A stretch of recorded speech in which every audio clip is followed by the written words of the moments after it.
Ja, du hast ein Heu herein, die Schafe stehen trocken, doch du kannst nicht glücklich sein und lässt dich nicht verlocken. Kein Met, kein Bier, kein Schnaps, kein Wein kommt dir in den Keller. Lieber willst du hungrig sein, als zahlen einen Heller. Sind doch alle Truhen voll, willst du doch noch mehr haben. Hast den Sack voll Gold und Geld und hörst nicht auf zu sparen. Ja, du könntest fröhlich sein und ganz und gar versonnen, aber leider hat dich nun der Geiz fest eingenommen. Denn du kriegst deinen Hals nicht voll mit Talern und Dukaten. Darum wirst du, lieber Freund, bald in der Hölle braten. Schon schwebst du in Angst und Graus, die Kurse fielen plötzlich.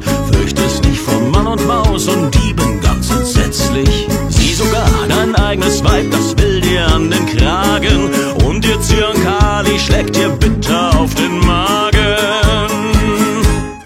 Bald schon stiehlt man dir dein Geld aus deinen weichen Kissen, und ehe du's gesehen hast, hat man dich schon beschissen.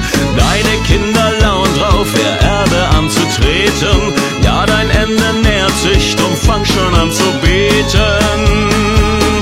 Denn du kriegst deinen Hals nicht voll mit Talern und Dukaten. Darum wirst du, lieber Freund, bald in der Hölle braten. Und unten in des Hades Reich stehst du mit deinesgleichen, denn dort da sammeln sich seit Ewigkeiten all die Reichen. Dort ist die Freude riesengroß, ihr braucht nicht mehr zu frieren. Dort bist du deine Sorgen los und darfst in Gold frittieren. Denn du kriegst deinen Hals nicht voll mit Talern und Dukaten.